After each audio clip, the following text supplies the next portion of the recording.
In this video, I will show you how to combine two columns in Microsoft Excel. So we can see these two columns and you need to combine.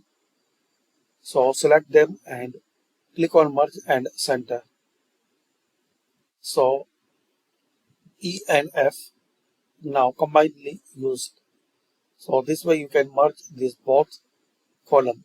Similarly, you can combine and merge multiple rows and columns.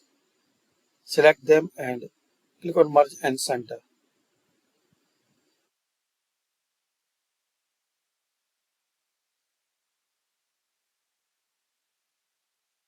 Now select and you want to correct column size and row size. So select as you need,